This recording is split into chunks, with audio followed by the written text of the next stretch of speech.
with Palestinian families, like if you ever go or if you meet any Palestinian families here, you'll sometimes notice that like one sibling is blonde and blue-eyed, and literally their sibling is dark-skinned and curly-haired. And it's really not a thing that people comment on because it's very normal. Like this is how we grew up. Also, the religious diversity in Palestine is very significant because it's not like, oh, this small Jewish community and this small Christian community, actually quite sizable communities. And so, for example, like my great-grandmother's neighbor was a Jewish woman who was Sephardic, so she spoke Ladino, which is a mix of Hebrew and Spanish. And so she used to babysit them being my great-grandmother and her best friend, their neighbor. And so she taught them Ladino. And so my great-grandmother and her best friend, if they were in a room like this and wanted to talk with no one else understanding, they would speak Ladino to one another, right? So this is the history of, there's like, for example, used to be a yearly festival in Jerusalem, which was a Jewish festival. And the way that the rituals of that festival worked was all of the Muslims and Christians of Jerusalem would move out of their houses and leave the doors open to a place that's halfway between Jerusalem and Jericho, to leave the houses open for the Jewish people who were coming in from other cities to participate in this Jewish festival. So that they could have their festival, and then they would leave, and there was this kind of, I don't want to make it sound too rosy, obviously it's not like everything was just a panacea. There was also the Ottoman Empire, there's all kinds of things that made life difficult. But in terms of this sort of like sectarianism, this was never a big part of our society. I still don't know who the kids I grew up with, who was Christian and who was Muslim. And had it not been for Zionism, there would have been Jews amongst those friends, and I wouldn't have known who was Jewish and who was Christian and who was Muslim. And actually in the Palestinian prisoners movement, if you go to prison and you start asking people, what religion are you or something like this, that's considered a very deep no-no. You actually get punished for it in the prison, like by the other prisoners. So the Jewish National Fund begins to find ways. They start to throw money at people. They discover that there's a bunch of land that's registered under the names of absentee landlords. This is a long story I don't want to get into, but I'm happy to in the Q&A.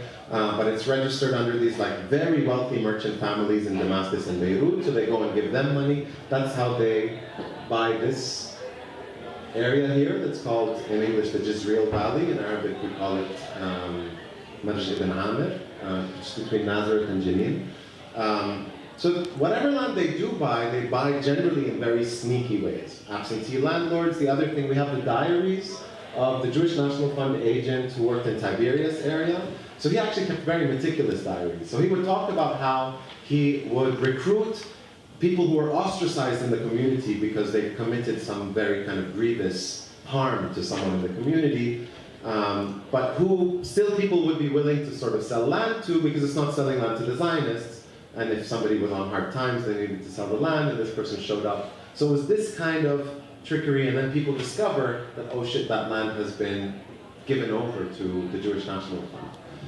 50 years they're working on this. In the course of that 50 years, with full Britain, so after World War I, Britain militarily occupies Palestine. They give it this very benign name, the British Mandate. It's a straight up military occupation. During the British occupation of Palestine, the British actually facilitate the transfer of a large part of state lands over to the Jewish National Fund.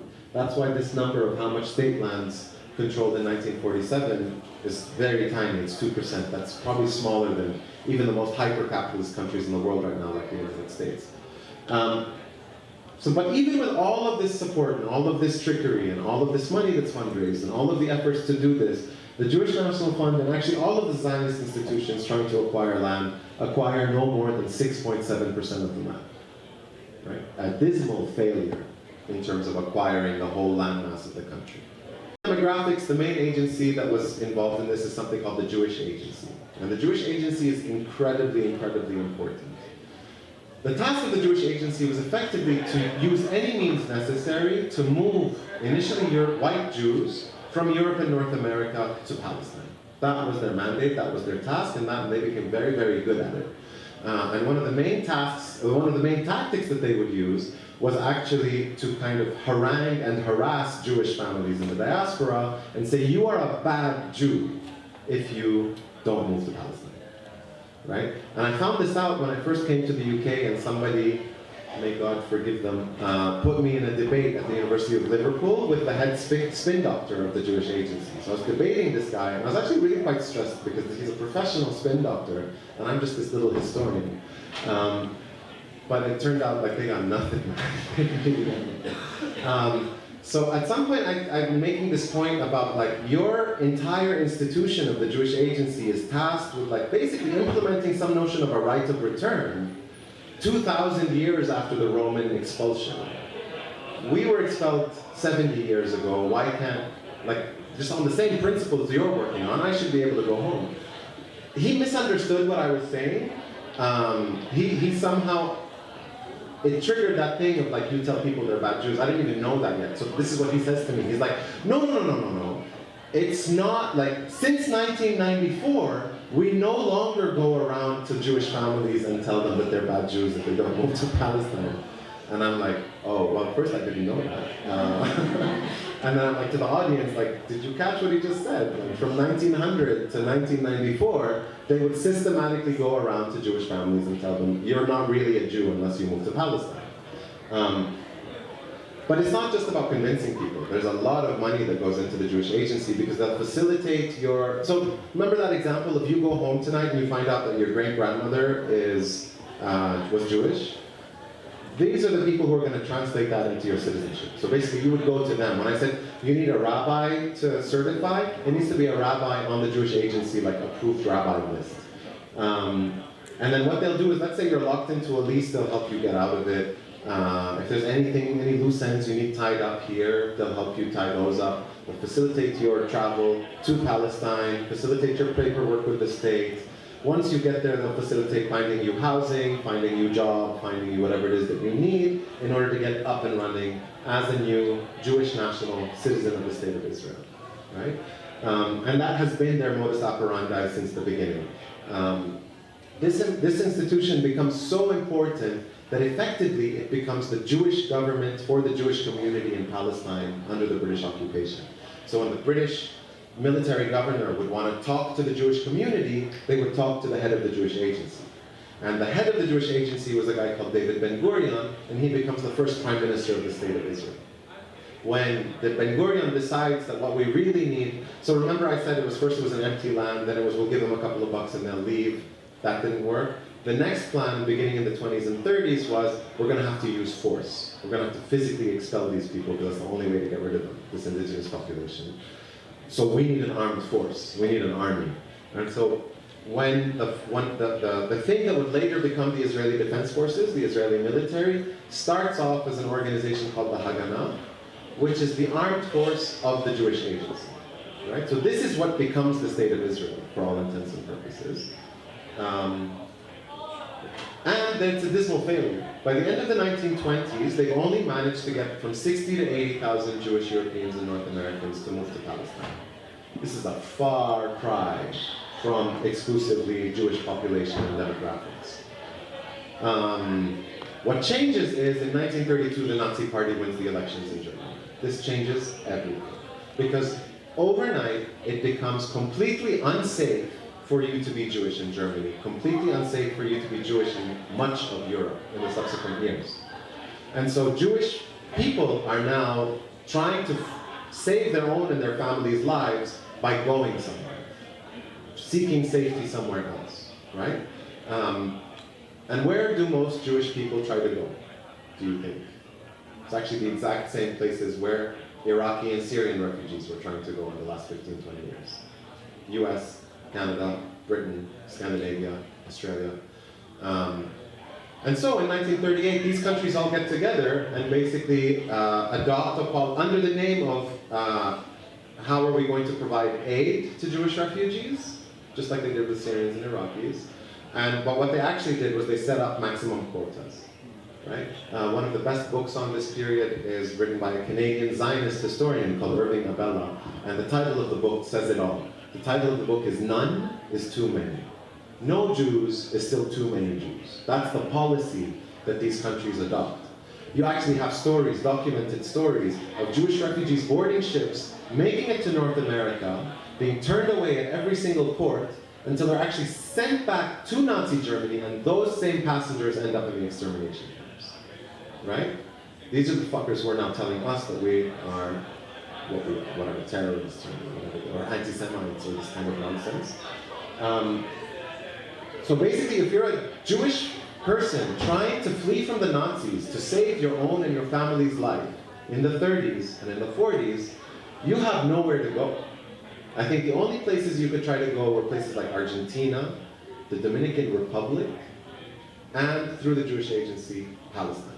And David Ben-Gurion is actually on record saying something to the effect of, I would prefer for half of the Jews in the world to be burned and killed, and Israel gets the remaining half, than for that not to happen. Right? This is the kind of realpolitik understanding of, if the Jewish Agency doesn't get enough Jews to come in, this whole project is going to fail. If we can't create an exclusively Jewish state with 80,000 people. We need a majority, we actually need an exclusive majority. However, the Nazis basically provide Zionism, definitely not Judaism, but they provide Zionism with one of the biggest gifts. They innate none of the story that we're going to tell next could have happened had it not been for the Nazis. And in fact, the only place during the Nazi period where you could go as a Jewish family and keep your property, because if you fled to Germany, they would confiscate all your property. However, they did create a channel where you could travel and keep most, if not all, of your assets through actually a British bank, by the way, which was if you moved to Palestine. So if you moved to Palestine, you could keep your property. This is something that the Nazi government arranged with the Jewish Agency. So when we talk about this sort of Nazi collaboration with, and by the way, this isn't some like outlandish thing. Think about the common interests. For the racists, for the anti-Semites, we don't want Jews here. For the Zionists, we don't want Jews anywhere else but Palestine. And so there's a very clear and disgusting, but very clear shared interest, right? This is exactly what would give us the Balfour Declaration, by the way. So Lord Arthur Balfour, does anybody not know what the Balfour Declaration is? I'll just say anyway. So basically, during World War I, while the Brits are trying to kind of persuade the Americans to enter the war, and the Americans will be all coy, we're making so much money selling you all weapons, why should we do it? One of the strategies that they adopt is to try to bring the Zionists on side. And so the Lord Arthur Balfour issues a promise, a letter. He sends a letter to the head of the Zionist Congress here in Britain, a guy called Lord Rothschild, Baron Rothschild, and says, basically, Britain's going to help you out. We've agreed we're going to help you out setting up a Jewish homeland in Palestine. And that sets everything else in motion, right? So this is how Britain becomes, basically, Britain takes something that's not Britain's and gives it to these people who it doesn't belong to. And that's really a very fundamental moment in 1917. In this story. But Lord Arthur Balfour, 15 years before, when there were pogroms in Eastern Europe and there was a big Jewish refugee crisis of Jewish refugees trying to get into Western Europe and into Britain, he's the guy who stands up in Parliament and says none is too many. He's the guy who comes up and says, no, we cannot accept any Jewish refugees into Britain. And by the way, the only member of the British cabinet who opposed the Balfour Declaration was the only Jewish member of the British cabinet, the guy called Lord Montagu. And the reason that he opposed it was he's saying, basically by saying that all the Jews in the world belong in Palestine, you're telling me that as a Jewish Brit, I don't belong in Britain. And so you're opening the door to anti-Semitism in a way that it wasn't open before. Right? So this is that complex relationship between Zionism and anti-Semitism that, again, Judaism is quite secondary to this conversation. So basically you get this massive gift to Zionism that's one of the greatest horrors of human history that results in hundreds of thousands of survivors of the Holocaust as it's ongoing and after it's complete and after 1945 and the liberation of the concentration camps, that you have this massive wave of migration, of Jewish migration into Palestine. It's not an ideological migration. It's not like, we want to create the Jewish state in Palestine. It's we want to get away from the Nazis and nobody else is letting us in. It's the only place I can go. However, even with this, even with the greatest cataclysm of the 20th century, no more than 608,000 Jewish people are in Palestine in 1947. That's 1/3 of the population. So imagine, we're the Zionist leadership, we're having a meeting in 1947, and it's like, all right, how are we doing on land? Well, we only managed to get 6.7% of the land. Well, how are we doing on demographics? We only managed to get 1/3 of the population. We've been working on this for 50 years. We've got all of this aid coming from the major empires of the globe, and we have all of these events that have actually accelerated any kind of Jewish movement towards Palestine, and this is all we managed to do. What do? How do you create an exclusively Jewish state in this context? And the way that they decide is basically that 2/3 majority of indigenous people, let's get rid of them. But it's not in the mode of let's kill as many of them as possible. This is not a genocide. The 1948 was not a genocide. It was a mass population transfer, very intentional. This is what we call the Nakba, or the 1948 catastrophe. It actually begins in 1947. It continues as a series of expulsions, systematic expulsions, well into 1949, and in the south of Palestine, as I'm going to show you, into the early 50s, and never ends after that. As in, every day since 1947, somebody's land has been confiscated, somebody has been kicked out of a house through the actions of the State of Israel and its agents. Every day. And that's not an exaggeration. So the way that the Nakba worked was actually based on a written out Israeli military strategy, Zionist military strategy, Haganah military strategy. The strategy, remember how I said that like by the time we hit the 20s and 30s, they realized that the $2 strategy, that will give you some money and you leave strategy was not going to work? And they realized this is going to have to be done using force of arms. It's then that they put in place the first plan on how this would be done, carried out, step by step militarily. That plan is revised 3 times. So you have plan A, it becomes plan B, becomes plan C, becomes plan D. In Hebrew, the letter D is called the letter Dalet. It's called Plan Dalet. Officially, in the Israeli archives, this exists as a document that Israeli historians have examined and told us about. If Ilan Pape's book, The Ethnic Cleansing of Palestine, is on the table, or if you get a hold of it, he talks at length about Plan Dalet. But basically, the tactic that's used is that Palestinian villages and towns would be surrounded from 3 sides, leaving the 4th side open in the direction of the closest border. They would begin by heavy bombardment of the villages, forcing the largest number of civilians to leave. In summer of 1948, Boeing sells them an Air Force, and so they began using air bombardment as well in the initial way of getting people to leave the villages. Again, in the direction of either the next village that they would be approaching later to expel you ultimately beyond the border. And then there would be a ground occupation. So the military, the infantry would come in, they occupy the village on the ground, go house to house. Anybody who remains in the village is brought into the central square. The men are separated from the women and children. The women and children are sent in the direction of the closest border, usually at gunpoint. The men, if they have these dossiers on each village, if any of the men in the village had been involved in the resistance, they were picked out and executed. In some cases, just indiscriminate massacre was carried out. Massacre was used as an actual part of a strategy, not just tactic, in the sense of committing a massacre and then making sure that news of the massacre spread, so that when they came to the next village had already heard what had happened in the previous village and was more likely to run away.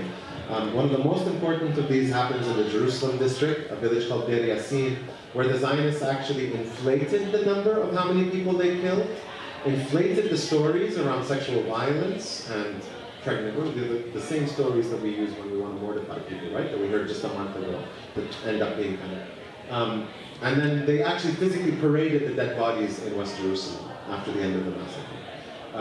So all of the old people that remembered the Nakba that I interviewed for oral history interviews that I did in the Jerusalem Bethlehem district, when I asked them the question, so what happened in 1948, the first story they tell me is we heard about Deir Yassin. Right? That's how effective that was. And so then the rest of the men would be sent running towards the border. The army would then move on to the next village on their list. Another troop would go into the village laden with explosives and trucks, smaller units, They'd go into the houses and load anything of value from the houses into the trucks. And that would be confiscated. So all of the books, for example, end up in the Israeli National Library as absentee property books. Absentee property books. Till today, that's how they're classified in the National Library of Israel. And then the explosives unit would come in and dynamite the houses. Right? So Palestine is littered with over 530 towns and villages, which are the dots on this map. That this thing that I just described to you, this is what happened to these towns and villages, right? In addition to the villages, you have 6 towns where you have several cities that are completely depopulated. So like Tiberias is completely depopulated. Nazareth was actually initially completely depopulated, but then Ben Gurion was really worried that the Christian world would freak out that he had expelled all the Christians from the city of Christ. So he lets about 10,000 to come back into the city of Nazareth. So this, you can still go and see the sites of many of these villages. They're all there. The ruins are all there. Remember the Jewish National Fund?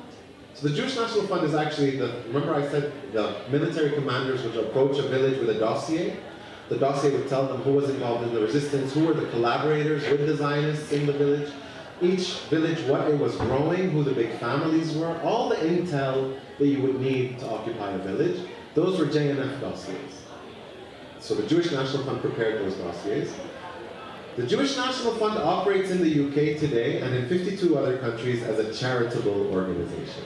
Charity organization because it's an environmentalist organization, because it plants trees. And where it plants trees is on the sites of the destroyed villages. Right? So you can go, if you go to Palestine, go into 48 occupied Palestine or Israel proper, and go to the national parks. They're actually Jewish National Fund parks. So when you go to the parks, you'll see they have the Jewish National Fund logo on all of them. And actually the destroyed Palestinian villages are marked on the map. It's shocking to me until I got a Hebrew reader to tell me what it said, because I knew the map. So I was like, wait, the 3 spots of the villages I came to see are actually marked exactly on the map. And you look at what they're marked and how they're marked. They're marked with the logo of like the capital on the top of like a Roman pillar. And it says in Hebrew, archaeological site. Right? So you go into this and you're like, oh wow, this is a Byzantine well. And actually you're probably right. This probably was a well in the Byzantine period. Except what you're missing is that 75 years ago, Palestinians living in this village were also still using this well. It had been used for the last 3,000 years. And of course, they named their parks after their biggest war criminals in many cases, right? So this is named after Menachem Begin, who was actually one of the commanders of the Deir Yassin massacre, which happened very close to this site. Right? And then would, of course, become rewarded by being one of the prime ministers of the state of Israel. Today, the Jewish National Fund directly controls all of the land of those national parks, but also 93% of all of the territory Israel took control of in 1948, which is mostly refugee property, what they call absentee property, becomes classified as Israel lands. And it's administered by something called the Israel Lands Authority. And the controlling vote in the Israel Lands Authority is by people who are appointed by the Jewish National Fund. So whether directly or indirectly through the Israel Lands Authority, the Jewish National Fund is actually the cornerstone of how Israel administers its land. Remember I said the Jewish National Fund was incorporated here in London, so we can see its bylaws. The bylaws of the Jewish National Fund, the 2 most important points are, any land that comes under the control of the Jewish National Fund is held in the name of the Jewish people in perpetuity. Right? So it's, again, that notion of the Jewish nationals. They're the people who the Jewish National Fund, acting on the behalf of anybody who calls themselves Jewish, holds this land forever. It's not allowed to sell any of the land that comes under its control. It's only allowed to trade land for more land, or better land. The second and even more important point is that any land that comes under the control of the Jewish National Fund can only be used for exclusive Jewish settlement. Right? So in its own bylaws, it must discriminate any land that comes under its control can only be used for the furtherance of exclusively Jewish settlement. And it's that organization that controls the land that comes directly under its control and all of the Israel land. So about 93% of the entire 1948 territory, occupied territory of Palestine, Israel proper. And it operates as a charity. Your tax money goes to subsidize the work of the Jewish National Fund, and has for the last decades, because it's an environmental organization that plants trees. The Jewish Agency, by the way, also operates as a charity in the UK. And by the way, if you go onto the Jewish JNF UK website, you'll see who their honorary board of directors is. And it's basically all the famous politicians, all the biggest celebrities, all the big kind of billionaires. When they have like a big conference of their people, it's this big celebrity affair of, you know, the nicest dresses and the champagne and the tuxedos. And this stuff's all online, you can just go look at it. Like, they're very proud of that, right? So all of the former prime ministers of the UK have been on the board, have been on this sort of honorary board. A lot of MPs, a lot of ministers and so on. From all the parties also, it's not like it's just the Tories or Labour or whatever. Many of the refugees end up in refugee camps in nearby territories. The largest number of refugees end up in Jordan, where they would account for a majority of the Jordanian population, actually. The highest density of Palestinian refugees has always been in the Gaza Strip. Yeah? More than two-thirds of the Gaza Strip is refugees from 1948. And most of them live, like, remember I showed you this village? This village, maybe about 40% of the people who were expelled from it are in the refugee camps in Bethlehem, Hazem. That's a 15-minute drive from here. Right? Like, those people can be home. They can be back in their village in 15 minutes. But the only thing that stops them is that checkpoint where they check to see if you're Jewish or not. Right? If they were Jewish, they would be allowed to go home. The only reason they can't go home is they don't meet that legal definition of Jewish for the state of Israel. And it's the same with the Gaza Strip. Most of the refugees from the Gaza Strip can be home within a 20 to 30-minute drive. Right? That's over two-thirds of the population of the Gaza Strip can be home with enough buses in the next half hour. The only thing stopping them is them not being Jewish, under Israeli law. This is the Baqa refugee camp, largest refugee camp in Jordan. This is what it looked like in the 50s. People thought, like my grandmother remembers very vividly how they thought, like, a week or two and we'll go home. This is a story you hear across refugee communities. All right. Well, I have 5 more minutes. There's a lot more I would like to say. But I'm just going to talk about this one area as a blueprint really quickly, just so you get how Israeli apartheid works. So this is the Naqab, this is the southern half of Palestine. Before 1948, there were practically no Jewish people living here. This entire area becomes part of the Jewish state of Israel. There were 115,000 Palestinians living in this southern half of the country. Between 1948 and 1952, Israel forcibly expels around 90,000, right? So 90 to 100,000. There's only about 15 to 20,000 Palestinians from this entire region that remain within the borders of what becomes the state of Israel.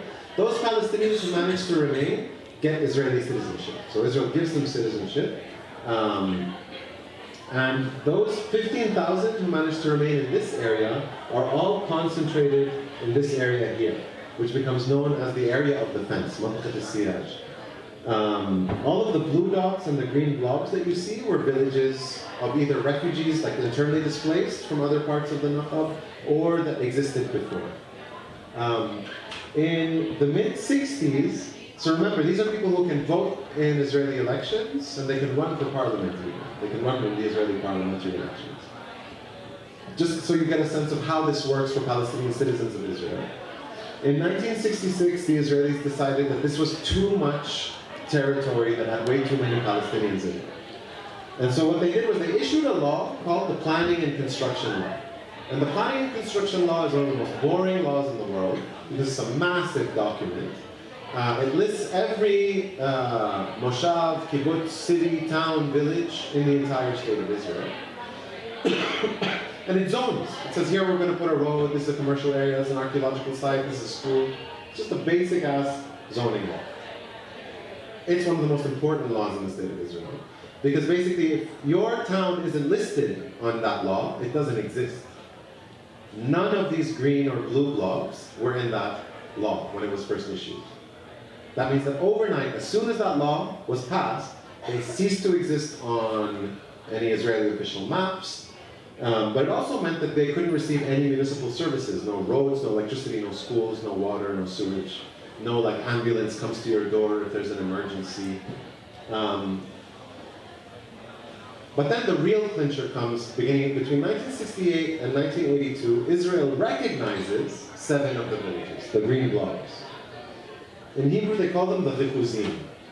The verb rakaza means, like Arabic, rakaza, concentrate. So they are literally called concentration townships. So these 7 green blobs are the concentration townships of the Nakba. You are legally allowed to live here. And this is where, like if you understand this, you can understand everything else that's happening in the country. Of the tactic of maximum land under exclusive Jewish control, minimum Palestinians on that land. This is what it looks like when it's translated onto the ground. Because you are legally allowed to live in the green blobs in the concentration towns, it's illegal to build or have any construction or edifice in the illegal, what become known as the unrecognized villages. And there are more in the Galilee. And so the idea is kick everybody out of the unrecognized villages and squeeze everybody into the 7 recognized villages. Right? And so I'll just give you an example from one that I visited. It's Wadi Na'am down here. And just 2 or 3 kilometers away is this industrial zone called Ramat Habab. The power plant that generates all of the power for Ramat Habab, for this industrial power plant, is in the middle of the unrecognized village, but none of the villagers are allowed access to electricity. They have to buy fuel for generators if they want to use electricity. The water main that sends water over to the industrial zone runs right under me where I'm taking this photo. They have to buy their water by the gallon.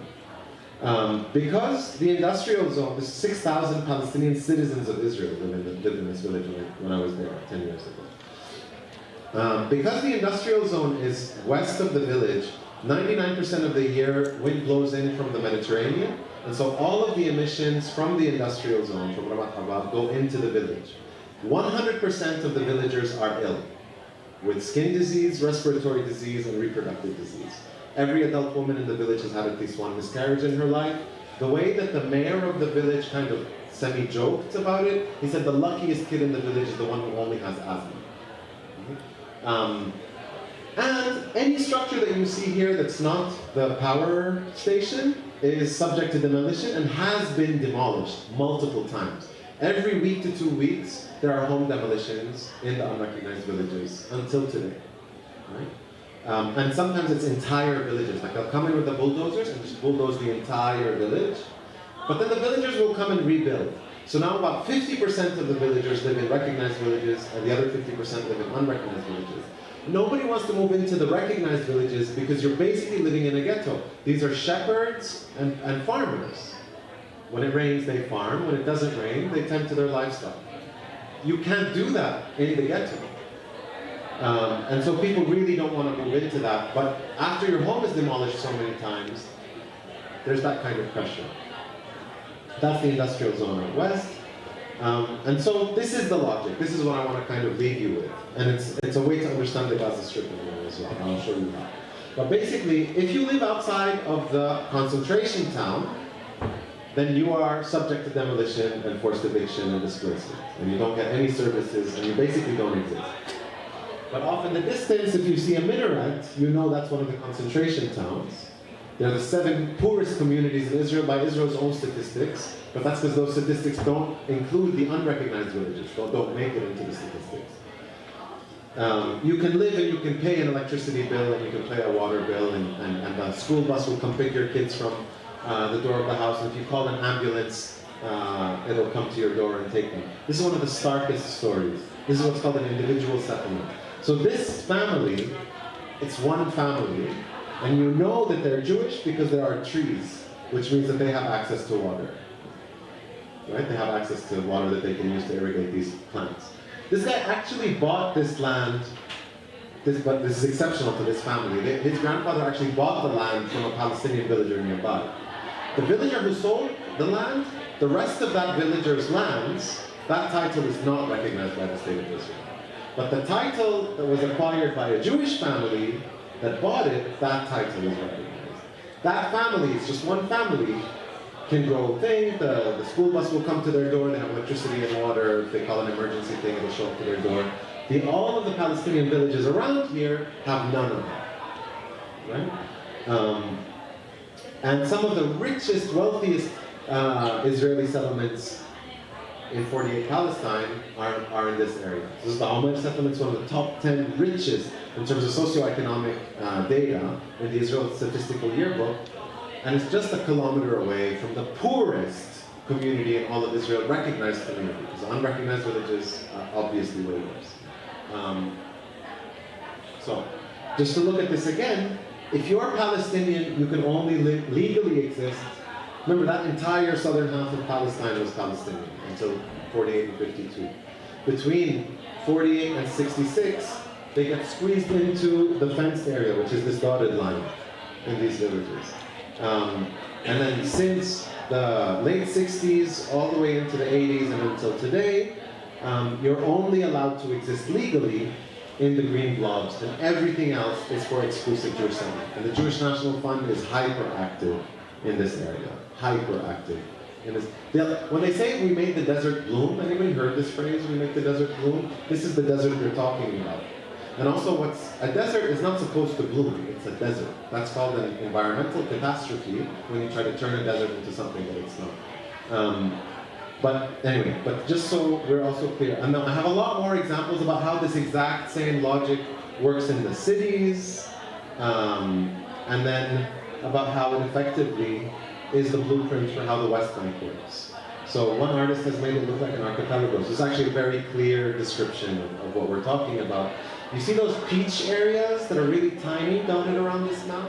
If you don't, I don't blame you, it's less than 2% of the territory. That is what, under the peace agreements, became the Palestinian territory, the fully controlled Area A Palestinian Authority territory. There's those little, like Tulkarim and Nablus and Jenin and Bethlehem and Hebron. It's those 2% of the West Bank where you can legally exist as a Palestinian. The rest of the green and blue, this is all places that are controlled by Israel. And actually the blue, the settlement territory, this is the B'Tselem human rights. So the blue, that's actually considered settlement territory. These illegal, they're settlements, by the way, under international law. Exporting a civilian population into occupied territory is a war crime. It's a violation of the laws of war. Legally, these are described as settlement municipal territory. That's more than 50% of the West Bank. And then the remaining kind of 30 to 40% is this Area B that's somewhere in between. In theory, the Palestinian Authority is supposed to pay for things like roads and schools and stuff, but the Palestinian Authority can't control security in these areas. So the Israeli military is constantly controlling these areas if they need to be. But even in the Area A, when you live in Area A, you know the Israelis are going to do a raid because you see the Palestinian police disappear. They basically call up the Palestinian police and say, hey, we're coming. Palestinian police go and hide in their barracks. The Israelis come and arrest and harass, do whatever dirty work they need to do, and then they leave. And so this is the kind of, the last thing I just really want to tell you about. The peace process was touted, this whole idea of two-state solution. The two-state solution is the apartheid solution, right? Basically what the peace process did was it took the Palestinian Liberation Organization and transformed it into the Bantustan administration. So remember when I was talking about South Africa, about how each Bantustan had its own government that was the first line of defense? So black versus black as the first line of defense for the apartheid regime. This is our Bantustan administration. They basically came in as the first line of defense for the Zionist apartheid regime. And so right now, the uprising that's happening in the West Bank, it's Palestinian police that are the first people to be smashing heads in. And if people get past the Palestinian police, then it's the Israelis that deal with them.